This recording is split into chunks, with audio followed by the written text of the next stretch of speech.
were throwing their toys. These were the Montagues and the Capulets.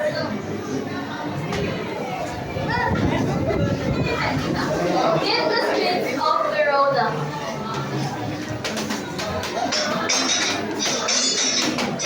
Stop! Princess Calus is coming. the streets of Verona were once again filled with chaos as the Montagues and Capulets clashed.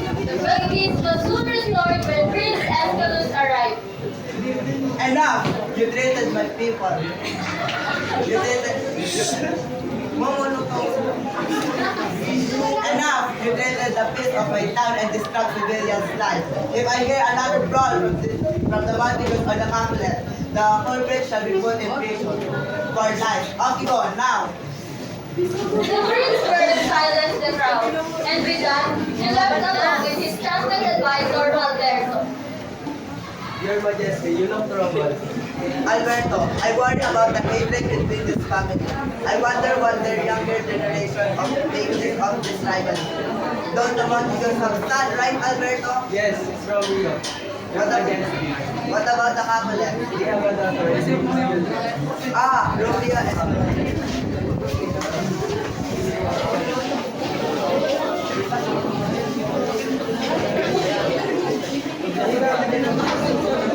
At the house of Romeo, Jay!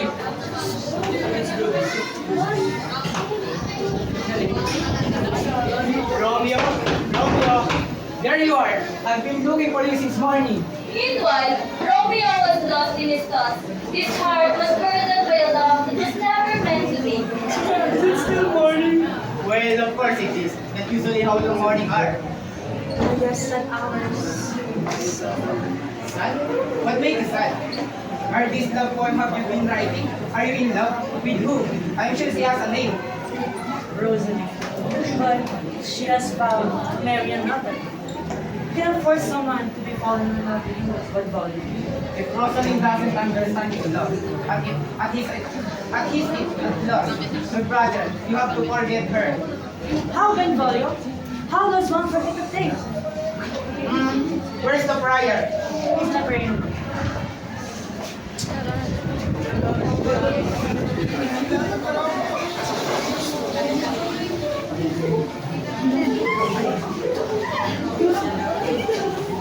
At the cell of Friar Lawrence, Oh Lord, I pray for the peace of Meron, the Montagues and Capulets, rivalry as well as let them to see the evidence.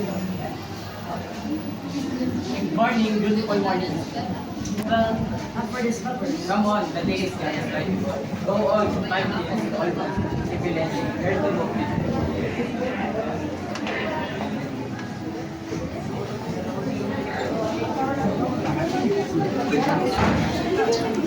at the house of the Capulets.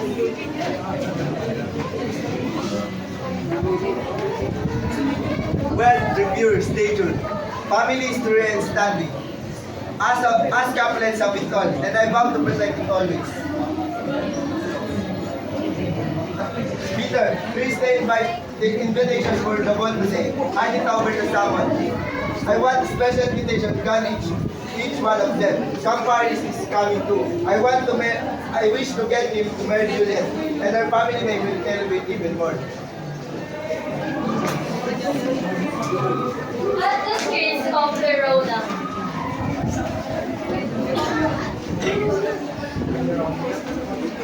Hello boys, a beautiful day, isn't it? Still thinking about Rosalie. Are you mad? But Romeo, love is the most beautiful emotion upon earth. If it makes you sad, then ask yourself, is it really love? Sir, I have found myself in a piece. Can you read this, sir? Give it to me now. If we all will show Tybalt, Rosalie, and Harris, what letter is this? Get ready for the ball and the apple. Why not one that is there by We must go to this box.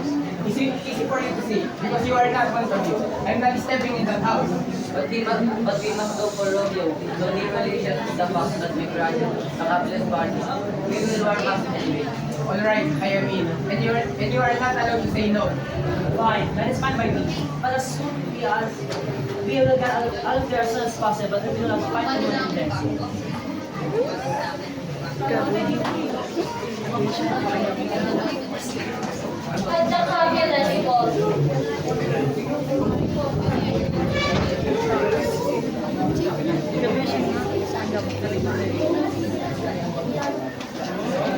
Nobleman and women of Verona, welcome to our humble ball. Let the dance begin.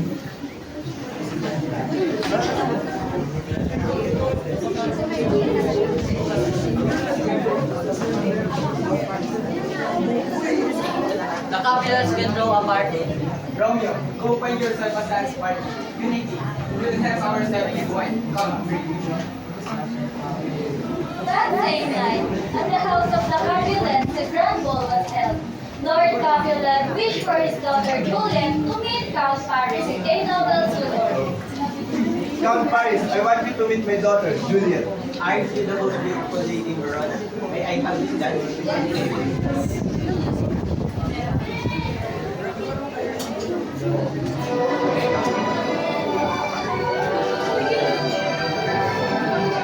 I never run, but I look as if very important. What about you? Haha, that is really cute.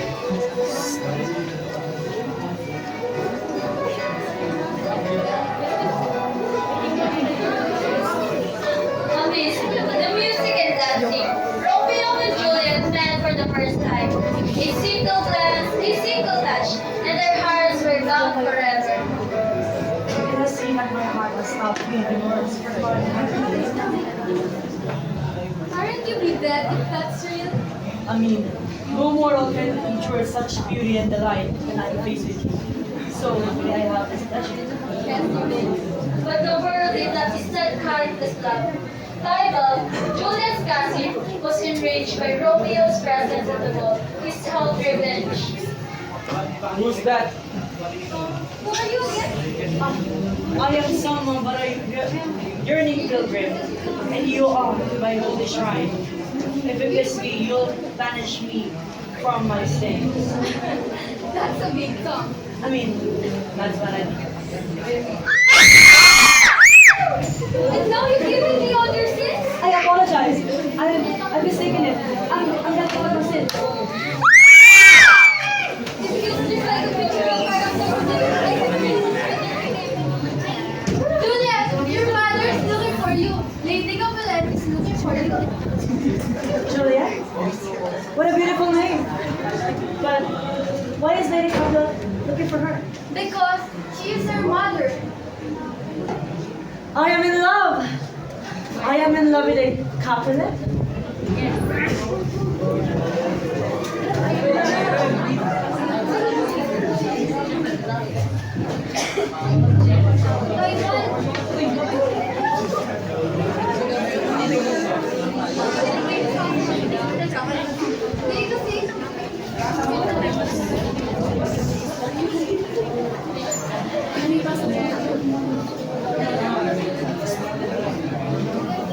Romeo, how dare you to put Montague in our property?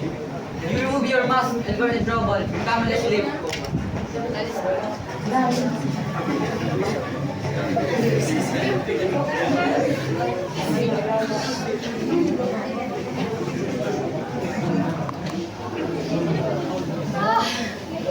Nurse, why don't we put in Panis, the one that I was dancing with? If he is already married to someone else, I might as well die. Madam, Tybalt told me that the uncultured man was Romeo. He's Montague. No! My only love spurned my only hate.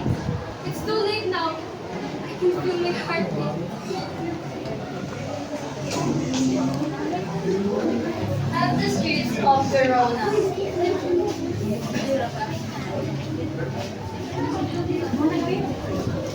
Why were you dancing with a Capulet girl? You've had that again today. I am adult already, and I know what I'm gonna do. I know what true love is. Where do you think you're going? I am to find my destiny. Are you mad? Do you know what you're doing? He's a madman, a lover. I think I know what I'm doing. Let us go. Julius Basconi.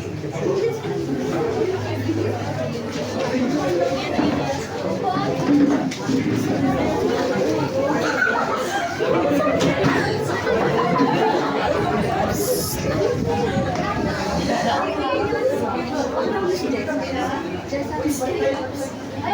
us give it a second. Three uninvited guests arrived. Romeo, disguised in mask, they stepped into their enemy's territory. Oh, Romeo! My heart aches! You're a month ago. What's in a name that which grows to another name? Would smell as sweet, but what if you think different? You don't know I am a Capulet, but I don't care anymore. Oh, Romeo! Just once, accept my love and I will stop being a Capulet. I will be anything you want. Why did you leave? We kissed and yearned for more. That very night, unable to stay apart, Romeo sneaked into the Capulet's garden. There, under the soft glow of the moon, Juliet spoke of her love for him. But their happiness was short-lived. As they parted, both made a shocking discovery. Their love was forbidden. Oh my Juliet, I did leave, but I couldn't come back, so I waited for you. What are you doing here? How did you get here? I'll burst into my love confessing for you. I am no man, but if I can live or die, I want to be with you. Don't you want to leave? Please leave. They will see you. I have an iceberg to hide me from their presence. And even if I hide from them, I am nothing but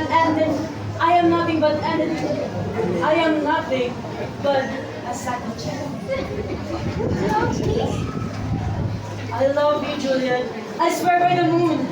The moon changes. Don't swear by it. What do you want me to swear by? By your true and beautiful self. Say that you love me, Romeo, and I will believe. I choose to believe every word that you knowing that our families are sworn enemies. For I have never felt the calm that I feel when I saw you. I know this is it. Romeo, this is where my dreams celebrate me being alive. I believe you. Juliet, I love you more than the word love itself. Oh, no! Leave! I won't leave if I didn't hear your vow of love to me. Fate had played its hand. Despite knowing the dangers, they pledged their love and promised to marry. I already gave it to you. If your love for me is honorable, propose a marriage, and I will be forever yours. Propose when and where you will perform the rite, and then there I shall be. Then, with the hour at night tomorrow, at the Friar Lawrence cell, we will meet there. My love, farewell. There I shall be. Now go! With hope in their hearts, they turned to Friar Lawrence, who agreed to wed them in secret, believing that their union might end the feud between their families. At Friar Lawrence's house, that morning, the love between Romeo and Juliet was secretly celebrated, and now they were husband and wife. But that same heavenly morning, destiny was about to change its course. In the streets of Verona, he challenged Romeo to a duel, but Romeo, now Juliet's husband, refused. Mercutio, look at this. Tybalt has set a scroll for Romeo. He challenged Romeo to a duel, but Romeo is a lover, not a fighter. You know they call Tybalt the Prince of Cats. One strike is enough to kill him. So what now? When Tybalt's come, he will fight me, not Romeo. Romeo, come out! You didn't think you sneak into our house of the Capulets? Of course not. Of course not. The only thing that the Capulets pass by is their nephew and baby there's dignity. Come on, Taiwan, let's go, man. No! Stop fighting! You won't know what the princess said. You will be sent to life in prison if you didn't stop this. Mercutio, stop. No! Mercutio! Mercutio! No! Listen to me. Be different from them. Don't take over. Goodbye, my friend. Tybalt's anger burned, but Romeo would not fight him. However, Mercutio, ever the loyal friend, could not stand by and watch. No! Benford, stay with him. I will avenge my friend. What have you done? I will put you in prison.